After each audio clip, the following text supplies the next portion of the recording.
Yeah, my name is Hans Ulrich Obrist. I'm a co-director of exhibitions and programs and director of international projects of the Serpentine Gallery. So as far as I understand your question in terms of curating, you were wondering about the role of the curator on... Yeah, what's your... how do you create shows, or how do you do deciding? I mean, one of the things which I think is important is that, exhibitions are complex dynamic systems with many feedback loops. And I think, to some extent, it's very, very difficult to sort of, talk sort of about a priori our show, functions and all of that. So the same thing is true for programs. It usually is not something which, happens kind of a priori and then gets illustrated, but it's something which, grows and has almost some form of organic, dimension to it.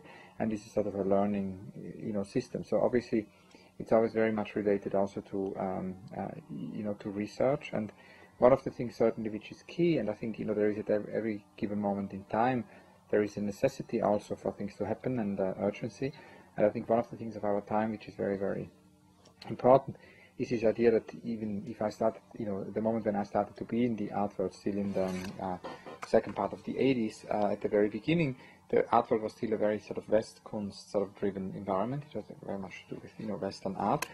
And I think what happened sort of throughout the 90s is that we have a much more polyphonic situation of, polyphony of centers. And to take that into account, it's almost like there's almost a sort of a Fernand Brodelian dimension of a, seismic shift, similarly to what Fernand Brodel describes for the 16th century, where you have all of these sort of shifts from the Mediterranean to the Atlantic or Pacific.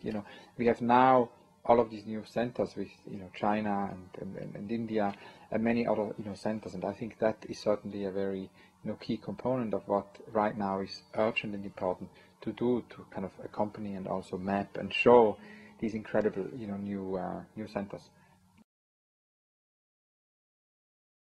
I think we can definitely say that, throughout the 90s, there has been a lot of, time-based work and this idea that almost artists, using time, but almost like they are sculpting this time in some kind of way and using moving images for that. And we have a lot of invention throughout the 90s where we actually have that sort of, more complex approach to the moving image. It is not just a sort of a frontal video projection. I mean, Gabriele Orozco once said that, a video projector just on a big screen or just on a wall is a little bit like the golden frame of the 90s.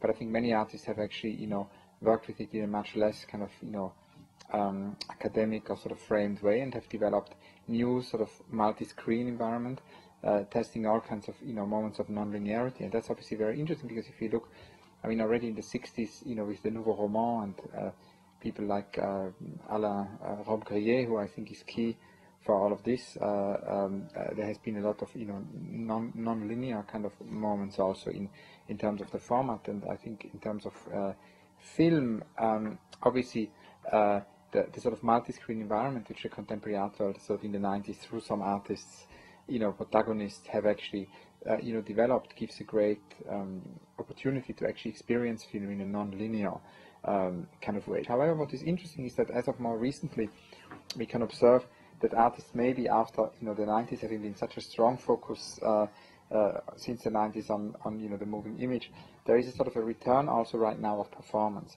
And that's why Philippe Barino and I, are curating this opera for the Manchester Festival. It's called the Tempo del Postino, Postman Time, where we invite actually many of the artists who have, ever since the 90s been protagonists of this, time-based work to actually do sort of work which has to do with the life, dimension.